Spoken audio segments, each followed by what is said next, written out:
देखें मेरे हाथ में एक चीज है, ये लिखा है किताबे जिंदगी। ये उलमा भी सुन लें और उलमा भी दुआओं से नवाज दें। ये तकरीर आपके लिए बाद में गए, मेरे लिए पहले गए, उलमा के लिए बाद में गए, मोइनुद्दीन के लिए पहले गए। मैं दुआ करता हूं कि मौला मेरी जिंदगी भी इसी तरह गुजर जाए, इसी जिंदगी की किताब की तरह। जरा गौर से सुनना, इस्लाहे मुआशरा कॉन्फ्रेंस में आने वालों, अगर सुनने का जिगर रखते हो तो जरा सुनना। अल्लाह ने पैदा फरमा दिया है इंसान बनाकर, इंसान बनाकर अल्लाह ने जो एहसान फरमाया है उसका बदला तू कभी अदा नहीं कर सकता है, तू अल्लाह का इसी पे शुक्र अदा नहीं कर सकता है। ये देखे मेरे हाथ में गए किताबे जिंदगी। मोइनुद्दीन कादरी जो बोलेगा अपना माल बोलता है। जरा गौर से सुनिएगा, मौलाए रूम फरमाते गए अल्लाह ने हर इंसान को पैदा फरमाकर जिंदगी की एक किताब अता फरमाया है। गौर से सुनना वरना तो बात समझ में नहीं आएगी। मौलाए रूम आरिफ रूमी फरमाते गए अल्लाह ने इंसान को पैदा फरमाकर हर इंसान को अल्लाह ने जिंदगी की एक किताब अता फरमाया है। वो किताब दुनियावी किताब की तरह नहीं है, बल्कि वो किताब कैसी है, वो किताब मौलाए रूम फरमाते गए ऐसी है जिसके पहले पेज पर, पहले सफा पर पैदाइश लिखी है। ये उलमाए किराम भी देखे, ऐसी किताब अल्लाह ने दिया है जिंदगी की जिसके पहले सफा पर पैदाइश लिखी है और बीच के सारे पेजे, सारे सफात खाली हैं, कुछ नहीं लिखा है और आखिरी सफा पर मौत लिखा है। मौलाए रूम से किसी ने पूछा, मौलाए रूम आरिफ रूमी क्या मतलब है इस किताब का? मौलाए रूम फरमाते गए अल्लाह ने हर इंसान को ये जिंदगी की किताब दिया है, बीच के सारे सफात खाली है। अब ये सारे सफात को फुल कौन करेगा, सारे पेजेस को फुल कौन करेगा? कोई दूसरा फुल नहीं करेगा। इस जिंदगी की किताब को, अपनी किताब को हमें फुल करनी है। मौलाना अब्दुल वहाब साहब को अपनी जिंदगी की किताब को अपने से फुल करना है। ये मेरी तरफ देखें, मौलाए रूम फरमाते हैं क्या ही अच्छा हो कि अगर किसी ने जिंदगी की इस किताब को ऐसे पुर करे जिसके पहले सफा पर पैदाइश लिखी है, उसके बाद वाले सफात खाली है, पहले सफा पर ये जो पैदाइश लिखी है उसके बाद वाले पेज को कोई नमाजों की पाबंदी से फुल कर दे, कोई रोजे की पाबंदी से फुल कर दे, इस सफा को हज की अदायगी से फुल कर दे, इस सफा को माँ बाप की फरमा बरदारी से फुल कर दे, इस सफा को तकवा से फुल कर दे, इस सफा को परहेजगारी से फुल कर दे, इस सफा को उलमा की मोहब्बत से फुल कर दे, इस सफा को वलियों की मोहब्बत से फुल कर दे, इस सफा को सदका व खैरात से फुल कर दे, इस सफा को ज़कात की अदायगी से फुल कर दे। आखिरकार जिंदगी की किताब चलती जाएगी, पेजेस पलटते जाएंगे, वो सफा भी आ जाएगा जिस पे मौत लिखी हुई है। मौलाए रूम फरमाते गए फिर ये जिंदगी की किताब बंद हो जाएगी। लेकिन याद रखना लोगों, मौलाए रूम फरमाते गए अगर आपने जिंदगी की इस किताब को इस तरह पुर किया है, नमाजों से, रोजों से, हज से, ज़कात से, उलमा की खिदमत से, माँ बाप की फरमा बरदारी से, तकवा परहेजगारी से, अगर आपने इस किताब को ऐसे फुल किया गए तो याद रखना आप वो इंसान होंगे आए थे दुनिया में रोते हुए, लेकिन जब आपका जनाजा उठेगा आप वो खुशकिस्मत होंगे, ऐसा खुश नसीब होंगे, आए थे रोते हुए, जनाजा उठेगा, लोग पीछे पीछे आंसू बहाएंगे, आप मुस्कुराते मुस्कुराते दूल्हा बनकर आगे आगे जाएंगे। नारे तकबीर, नारे रिसालत, मसलके आला हजरत आमदे मुस्तफा इस्लाहे मुआशरा कॉन्फ्रेंस। हाँ, अगर आपने जिंदगी की इस किताब को नमाजों से पुर न किया है, बल्कि इस जिंदगी की किताब के खाली पेजेस को आपने अगर नमाज को तर्क करने से फुल किया है, रोजे को छोड़ने से फुल किया है, हज फर्ज हो चुका था तब भी आपने हज को छोड़ने से फुल किया है, आपने माँ बाप की नाफरमानी से फुल किया है, आपने गुनाहों से फुल किया है, आपकी जिंदगी की किताब का भी आखिरी सफा आ जाएगा जिस पे मौत लिखी है, फिर ये जिंदगी की किताब बंद हो जाएगी। और जानते हो आप वो बदनसीब होंगे, आप आए थे रोते हुए, दुनिया से जाओगे लोग भी रोएंगे, आप भी रोते हुए जाओगे। लेकिन अगर आपने ऐसी जिंदगी की किताबों को पुर किया है तो याद रखना कब्र में बाद में पहुंचोगे, आपकी कब्र को मदीने वाले मुस्तफा पहले ही रोशन मुनव्वर फरमा देंगे। जरा अपने कौम में ज्यादा है। लोग कहते गए इस्लाह की क्या जरूरत है, जरा गौर से सुनिएगा। मैं एक बात कहना चाहूंगा, चलते चलते एक बात बता दूं। लोगों, जलसा खूब करवाइए, लेकिन जलसा के पीछे एक मकसद छुपा हुआ होना चाहिए। जलसे के पीछे कुछ मकसद रखिए।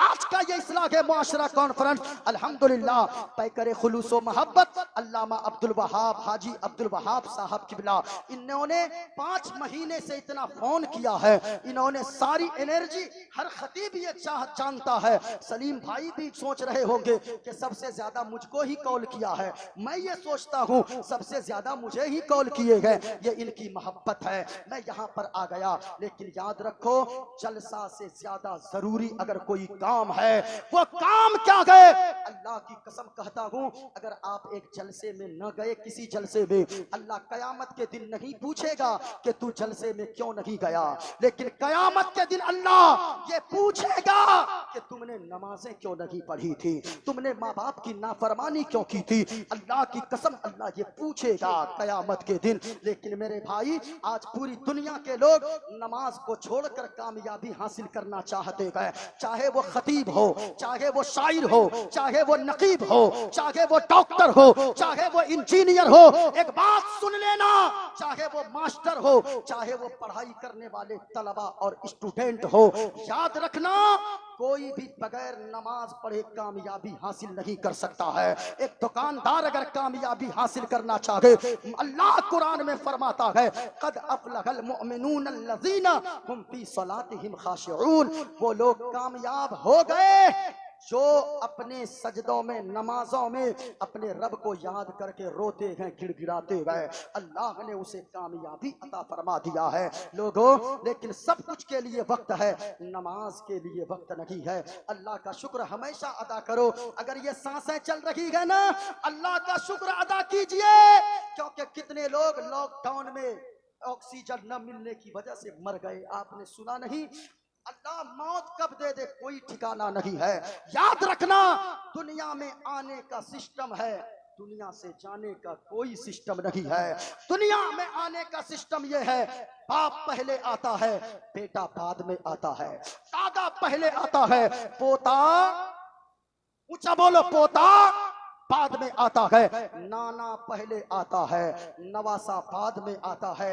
लेकिन दुनिया से जाने का कोई सिस्टम नहीं है।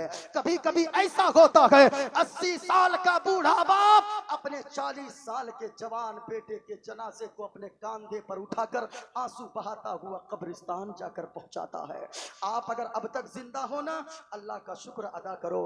कितने लोग ऑक्सीजन की वजह से, न मिलने की वजह से मर गए, लेकिन हम तो इतने दिनों तक अल्लाह ने जिंदा रखा है। सुने, इमाम गजाली फरमाते, अभी मैं दिखा रहा हूं और सुने, एक बात जहन में आई।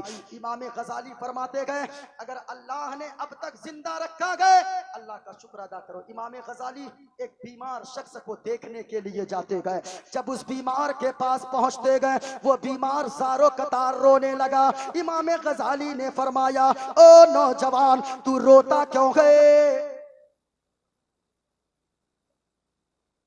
हाथों को लहरा कर बोलो या रसूल अल्लाह।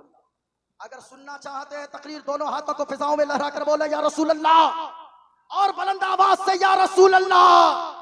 माशाअल्लाह, सुनिएगा, इमाम गजाली ने फरमाया, रोता क्यों है? कहा कि न रोऊं तो क्या करूं इमाम गजाली, मैं वो बदनसीब बाप हूं जो अपने बच्चों को जीते जी यतीम होता हुआ देख रहा हो। कहा कि क्यों? कहा कि मैं 1 महीना का मेहमान हूं, डॉक्टरों ने मुझसे कहा है 1 महीना के बाद मैं मर जाऊंगा। इमाम गजाली ने फरमाया, ओ रोता फिर क्यों गए? तू तो इस पे अल्लाह का शुक्र अदा कर। कहा, इमाम गजाली किस बात पे शुक्र अदा करूं? कहा कि सुनो, कितने लोग ऐसे हैं जो अचानक मर गए, अचानक अल्लाह ने उसे मौत दे दिया, उसको कलमा तक पता नहीं नसीब हुआ या नहीं, लेकिन तू तो वो खुश नसीब है जिसे कम से कम अल्लाह ने 1 महीना तौबा करने की मोहलत तो अता फरमा दिया है। कम से कम अल्लाह ने ये मोहलत तो दिया है। मेरे भाई, नमाज को छोड़कर कोई कामयाबी नहीं मिल सकती है, इसलिए नमाज पढ़े। अगर कोई बच्चा चाहता है हम पढ़ाई में कामयाब हों, नमाज छोड़कर कभी तू कामयाब नहीं हो सकता है। एक डॉक्टर अगर चाहता है मेरे हाथ में अल्लाह शिफा दे, तो नमाज को छोड़कर तू शिफायाबी वाला डॉक्टर नहीं बन सकता है। इस वजह से याद रखना, दवा में शिफा नहीं है बल्कि अल्लाह के फजल में शिफा है। और दूसरा पैगाम सुनो, तालीम के मामले में, शिक्षा के मामले में आगे होइए। अच्छा एक बात सुनिएगा, मेरे जहन में एक बात आई है। आज लोग कहते हैं कि मौलाना हम मुसलमान हैं ना, इसलिए हम मारे जा रहे हैं। मैं इतना कहना चाहूंगा, सुनो, मुसलमान मारा जाएगा। मुसलमान के नाम पर बचने वालों सुनो, मुसलमान को तो वो कौम है जिन्होंने तो ये नारा दिया है कि अगर मुसलमान के पैगंबर के सहाबी एक हजरत अली अगर अकेले पापे खैबर को उखाड़ सकते हैं, उनका गुलाम अगर चाहे अकेले जमाने में पूरी दुनिया में इस्लाम का झंडा गाड़ सकता है। हाँ मुसलमान, लेकिन होकर तो देखें। आज हम कहते हैं हम मारे जा रहे हैं। ओ मुसलमान, तू मारा नहीं जाएगा तो क्या होगा? सुने, आज शिक्षा के मामले में हम तो लाखों रुपए, 20 लाख 10 लाख हम तो कव्वाली के नाम पर खर्च कर देते हैं। वो कौम शर्म नहीं आती है जो कौम कव्वाली के नाम पर खर्च करती है लाखों रुपए? उस कौम के बच्चे कचिया और बोरा लेकर बकरी चराने, घास काटने जाता है। जिस कौम के बच्चों के हाथ में किताबें होनी चाहिए, जब पर्दे की बात आती है लोग रोते गए, मुसलमान की बच्चियों को पर्दे में नहीं जाने दे रहा है। कितने कॉलेज तुमने बनवाए गए, कितने स्कूल तुमने बनवाए गए? नहीं, तुमने तो सिर्फ पैसा खर्च किया है चादर के नाम पर, तुमने पैसा खर्च किया है तो कव्वाल और कव्वाला के ऊपर लाखों रुपए खर्च आपने कर दिया है। लेकिन मस्जिद का एक इमाम बेचारा, वो 5000 जिसको कमाने वाला हम कहते गए, कभी आपने नहीं सोचा इसकी भी बीवी है, इनके भी बच्चे गए। लेकिन एक बात याद रखना, 50,000 भी कोई कमा ले, लेकिन अल्लाह बरकत इन्हीं के पैसे में देता है। 50,000 कमाने वाला भी कहता है ये आलिम की जिंदगी बेहतर है। क्यों? कभी सोचा है हमने 5,000 कमाकर 1500 की बरकाती टोपी, 1500 3,000 की सदरी, 2,000 का जुब्बा, वो खुशबू लगाकर कांधे पे रुमाल रखकर जब जुमा के दिन मस्जिद पे खड़े होकर बोलता है, ऐसा लगता है वक्त का एक राजा, एक बादशाह अपनी प्रजा से खिताब कर रहा है। ये दौलत अल्लाह ने कहां से अता फरमाया है? ये सुकून की दौलत किसी और चीज में नहीं है बल्कि नमाज में ये सुकून की दौलत है। फजर की आजान होती है, आप बाजार, आप सोते रहते हो, जोहर की आजान होती है, आप बाजार में होते हो, लेकिन आपके इमाम साहब, मुअज्जिन साहब, फजर की आजान हो ये मस्जिद में होते हैं, जोहर की आजान हो ये मस्जिद में होते हैं, असर की आजान हो ये मस्जिद में होते हैं, मगरिब और इशा की आजान हो ये मस्जिद में होते हैं। और बरकत मदीने वाले मुस्तफा ने फरमाया है, जब आजान होती है जमीन की सारी बरकतें समेट कर अल्लाह मस्जिद में डाल देता है। अब जब इमाम साहब 5 वक्त मस्जिद में रहेंगे, कम भी कमाएंगे, अल्लाह ने इनकी जिंदगी में सुकून की दौलत अता फरमा दिया है। बेशक, सुभान अल्लाह, सुभान अल्लाह। इसलिए मेरे भाई अपने उलमा के साथ मोहब्बत से पेश आओ। आप कहते हो हम मारे जा रहे हैं, ये देखकर मेरे हाथ में, इसे क्या कहते हो? ऊंचा बोले, ऊंचा बोले और ऊंची आवाज में फुटबॉल कहते गए। जरा सुनिएगा, आज रोना रोने वालों कि मुझे लोग मारते हैं, पांव से मारते। हाँ, इस फुटबॉल की तरह एक मैदान में कुछ लोग ये फुटबॉल खेल रहे थे। फुटबॉल ऐसे ही फुटबॉल को लोग कोई पांव से मारता था, दायां पांव से, कोई बायां पांव से मारता था। एक नौजवान आया, एक चचा जान से कहने लगा, चचा जान ये बताएं इस गेंद की गलती क्या है जो सारे लोग इस फुटबॉल को पांव से मारते हैं? जिसने देखा उसी ने मारा, जिसने देखा किसी ने दायां पांव से मारा, किसी ने बाएं पांव से मारा, आखिर गलती गेंद की क्या है? चचा जान ने जो जवाब दिया था, कहा मेरे भतीजे इस गेंद की कोई गलती नहीं है, गलती सिर्फ इतनी है ये अंदर से खाली है, इसमें सिर्फ हवा भरी हुई है, ऊपर से देखने में बड़ी है लेकिन अंदर से ये गेंद खाली है। कहा क्या मतलब? ओ इंसान, मुसलमानों तुमने क्या समझा? इस गेंद की तरह खाली अगर रहोगे, अंदर से इल्म से खाली रहोगे, शिक्षा से खाली रहोगे, सिर्फ ऐसे ही हवा भरकर इस फुटबॉल की तरह रहोगे, तो जैसे इस फुटबॉल को लोग पांव की ठोकर से उड़ाते गए, वैसे दुनिया तुम्हें पांव के ठोकर से उड़ा देगी। अगर इसके अंदर कोई भारी भरकम चीज भरी रहती तो फिर इस पांव गेंद को कोई पांव लगाने की जसारत ना करता। एक बात याद रखना, इसकी तरह ना बनो। हम रोना रोते हैं कि मुसलमान मारे जाते हैं। क्यों भाई? ये देखे मेरे हाथ में एक चीज है, इसको पकड़िएगा। लोग कहते हैं मुसलमान मारे जाते हैं। मुसलमान के नाम पर रोना रोने वालों, कौन मार सकता है? जितना हक किसी और का है उतना हक हिंदुस्तान में तेरा भी है, लेकिन तुझे वो लायक बनना होगा। डॉक्टर अबुल कलाम कौन थे? वो भी तो एक मुसलमान का बच्चा है। डॉक्टर अबुल कलाम कौन? डॉक्टर अबुल कलाम, डॉक्टर अबुल कलाम मुसलमान थे। लोग उसका नाम मरने के बाद भी अदब से लेते गए। अगर कोई माई का लाल उसकी कब्र पे जाए, बगैर फूल लिए नहीं जाता है, जूता पहनकर नहीं जाता है। लेकिन याद रखना, वो भी मुसलमान, तुम भी मुसलमान, हम भी मुसलमान, लेकिन हम रोते गए कि हम मारे जा रहे हैं। एक मिसाल के जरिए समझना, ये मेरे हाथ में, इसको क्या बोलते हो? मक्खी। इसको क्या बोला जाता है? ऊंचा बोले, क्या बोलते हैं?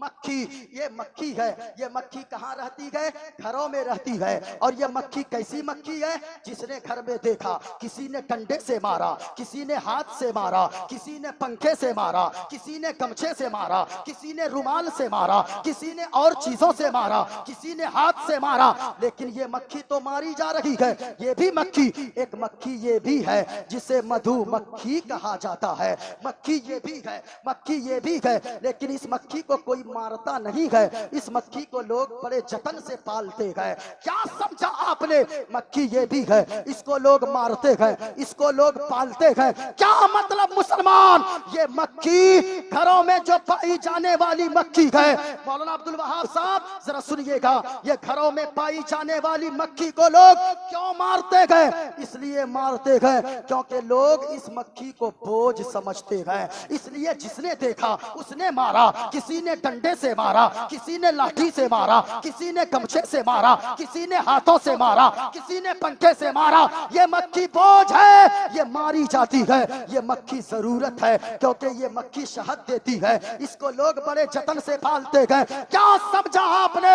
ए मुसलमान, हिंदुस्तान में रहते हो, शिक्षा के मामले में इतने मजबूत हो जाओ, तालीम के मामले में इतने मजबूत हो जाओ जैसे डॉक्टर अबुल कलाम को लोग जरूरत समझते थे। लोग तुम्हें इस मक्खी की तरह बोझ न समझे, लोग तुम्हें जरूरत समझे। तुम्हें लोग मारते गए क्योंकि तुम इस हिंदुस्तान पे इस मक्खी की तरह जीते हो, बोझ बन गए हो, इसलिए मारे जाते हो। जिस दिन इस मक्खी की तरह जरूरत बनोगे, मारे नहीं जाओगे, बल्कि बड़े जतन से पाले जाओगे। याद रखना, आप कहते हो कि हम मुसलमान हैं, लेकिन शिक्षा के मामले में आगे हो जाओ। जब एक मुसलमान का बच्चा 30 पारा हाफिज पारे का हाफिज कुरान बन सकता है, तो एक मुसलमान का बच्चा यूपीएससी और पीपीएससी का एग्जाम क्यों नहीं निकाल सकता है? वो तो अगर जिस दिन मुसलमान का बच्चा पढ़ेगा, आप क्या समझते हो मुसलमान के लोग आपसे नफरत टोपी दाढ़ी की वजह से करते हैं? नहीं साहिब, अगर टोपी और दाढ़ी की वजह से लोग नफरत करते, दाढ़ी और लोग भी हिंदुस्तान में रखते हैं। अगर टोपी के से अगर लोग नफरत करते, टोपी तो हिंदुस्तान का पुराना कल्चर रहा है, फिर लोग क्यों नफरत करेंगे? नफरत ना तो आपकी टोपी से गए, ना तो आपकी दाढ़ी से गए, लोगों को नफरत इस बात से गए, वो जानता गए मुसलमान का बच्चा पढ़ने ना पाए। जिस दिन मुसलमान का बच्चा पढ़ेगा, वो डॉक्टर अबुल कलाम बनेगा। जिस दिन मुसलमान का बच्चा पढ़ेगा, वो अबू अली सीना बनकर चमकेगा। इसलिए शिक्षा के मामले में आगे होइए, पैसा बचाइए, कम खाइए, लेकिन बच्चों को जरूर पढ़ाइए। ये मुख्तसर सा पैगाम मेरे पास था। बातें बहुत सारी थी। इतनी देर से सही नहीं बोल रहे थे? माशाअल्लाह, माशाअल्लाह। बच्चों को पढ़ाइए।